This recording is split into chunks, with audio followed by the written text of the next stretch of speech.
So we've got two stories to kind of get through real quick here, I think. So first of all, the one that we teased, this Jayco story. So we had mentioned previously in the show that there was a Zoom call happening with the team, basically as we were recording. Chris, you have some insight into what was said on that Zoom call. It's good news, right? It is good news. So there was a Zoom call on Thursday afternoon, European time, with Brent Copeland, who's the team's general manager. He's actually in Saudi Arabia right now, in AlUla, speaking with the sponsors, AlUla, and there was also a Jayco camp happening in the next few days as well. But he obviously flew out there early, I would assume, to try and help the situation. But that shake them a bit and see if their pockets jangled. Shake a shake. um, and well, yes, the meeting was positive. Brent Copeland did apologise to the riders because he was aware that the last 10 days has been quite distressing. When we broke the news on Monday as well, it turned out that most riders, well, all riders, hadn't been aware that Jerry Ryan had not provided the bank guarantee. In fact, a number of riders actually contacted us asking for more details. But the news that Brent Copeland gave them was that the bank guarantee would be arriving.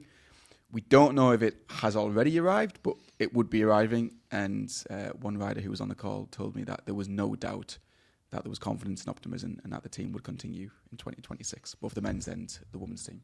Which is great news. I'm assuming that they did not indicate anything more long-term in terms of, Jerry's future involvement in the team beyond 2026, anything like that. It just, they left it at this year's going to happen and we're okay. As far as I know, yeah. I don't know any more details beyond that. There has been some information, some speculation that Jayco were speaking with Giant and AlUla and trying to, as we've just said, trying to shake a little bit of more money from them. Yep. I wonder if Jerry Ryan not providing the bank guarantee on time, I wonder if that was a negotiation tactic from him to try and get more money from other sponsors. That's just me speculating. I don't know. But looking forwards, I do think that this puts Jayco in a really difficult spot next year, because when it comes to speaking with riders for 2027, which will only actually start happening in 5 months. It's October. Well, it's November in 2 days, but they start speaking now to riders in March and April. The first thing a rider is going to say is, well, is the team safe? Will you still be around in 2027? So it does put the team in quite a sticky spot. Yeah. Well, I've just looked in the 2027 Jayco-AlUla squad of riders. There's 9 riders who've got contracts with the team then, and Luke Plapp is kind of the guy who they've got, who you'd write home about, who's under contract for them. So yeah, that's going to be an issue. And I've heard this at least with riders when they've been offered big money contracts from teams, but teams that are on slightly shaky ground or untrustworthy ground with regards to their future.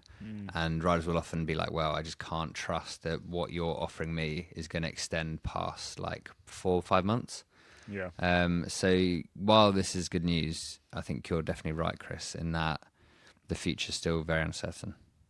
100%. I think what this needs, and I don't know if this is going to be provided, but it needs some guarantee of where Jerry sees his investment in the coming years. He's 75 now. I don't think anyone would blame him if he says, actually, it's time to pull my money and keep it for my sons and my grandsons and my daughters and granddaughters. But maybe he wants to keep on funding the team. The issue here isn't that Jerry doesn't enjoy cycling anymore. The issue essentially comes down to budgets are getting bigger and bigger and bigger every single year.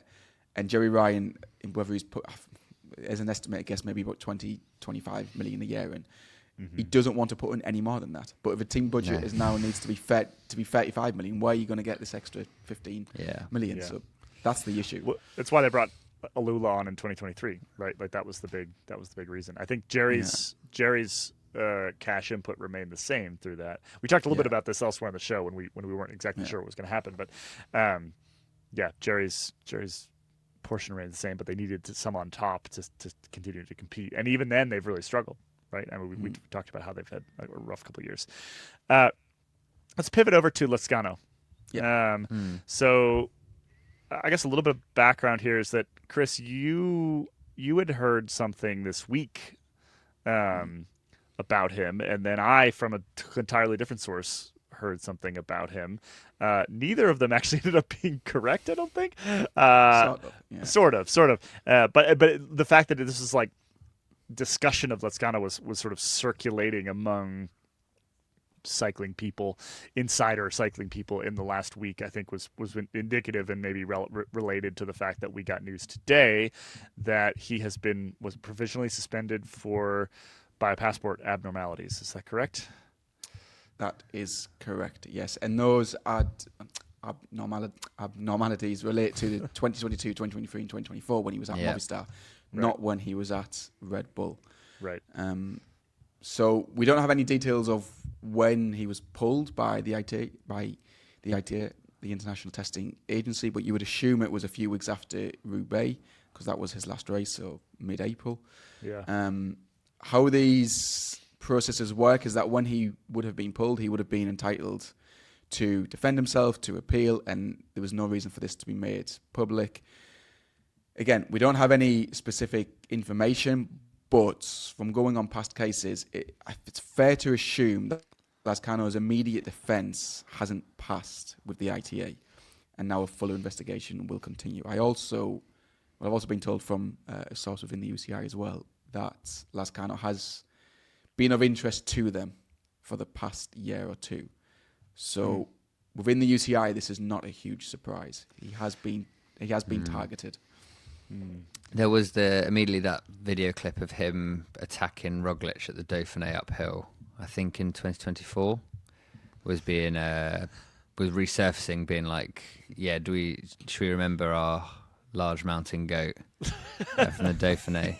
And then Daniel Friebe actually tweeted out saying that there's been an increase in recent years of like Intel-led testing. And so that a performance such as that, where you have large man almost dropping one of the best GC climbers of, the past how many years, that would then inspire maybe some connecting of dots and being like, you know what, we have to test like a certain number of riders. Why don't we test this guy? Yeah. Well, and even beyond like a result like that, that's what the biopassport has been mostly used for, and that's it's actually quite unusual to have a biopassport like doping case. That hasn't happened very often because the standard is exceptionally high, and essentially the entire system is designed. You are drawing a line between 2 points that you can't actually confirm, right? Because that's the whole point, is that you're saying that these numbers don't really add up. That's the biopassport summed up as quickly as possible. So more often than not, they've been using it to target other testing because they're saying these numbers are abnormal enough that we are suspicious, and so we're going to chuck anti-doping testers at you all the time, but they're not abnormal enough for us to say with any certainty that this is definitely what you're doing. And so that's why a biopassport abnormality leading to a provisional suspension is a pretty big deal, because the standard of evidence there is really, really, really high, basically. Also, Bears mentioned that I think in the first part of this show we were talking about how everything's coming up Movistar and singing Movistar's praises off the back of, the picking up Matt trip White to Singapore, Matt White, Ken Utterbrook, but then we've had this. Not saying that Movistar's, involved in, or we have information, but within 1 week we've had this Oier Lazkano stuff during his time at Movistar, and then we also had Vinicius. Not that one. The other one. No, the other one. The one not getting it in the neck from various Spanish football fans at every available opportunity. The Brazilian rider who you'll likely maybe know based on not being many Brazilian riders who've been in the World Tour recently. He was suspended for 20 months due to 3 failed whereabouts tests, or not given his whereabouts. The timing has not been given of when this was, but he's now suspended for a while. And he was most recently on Movistar, I think, for a few years from like 2022 to 2024.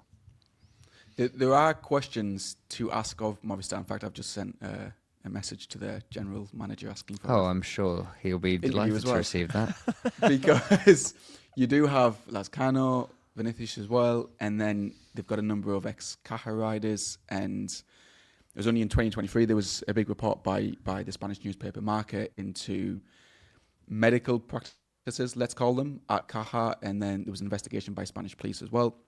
They were mostly cleared of those accusations, but I don't think it's controversial to say that there still is a slightly blasé attitude towards doping Spanish sport. And Movistar, just by association of riders they currently have and have had, do have questions to answer. It's also worth pointing out that they also have Nairo Quintana, who had a ban for tramadol. They also have Michael Hesman, who served a ban whilst at Visma Lease Bike. I believe he was actually then cleared. I can't recall how that ended. But there are a number of riders at Movistar at the moment, or ex-riders, who don't have a squeaky clean image. It is pro cycling. Well, yeah. All right. It's a different sport, guys. It's a different era. It is. You know, at least Luke Rowe's not in the peloton. Oh, we haven't got to him in the show yet. We've done this the wrong way around. Luke Rowe's come out and said that he used to take delight in flecking dopers who'd returned to the peloton. Yeah, we're going to talk about that in about 15 minutes in the show. Sorry, I messed that up. I messed up the continuity. All right, let's leave it there. We will obviously be keeping an eye on both of these stories. We've got more coming for you. I think, Chris, you've got a little sort of explainer around the biopassport and how that's come together and how Lazkano's case in particular has come together. That'll be on Escape Collective in the next couple days, I hope.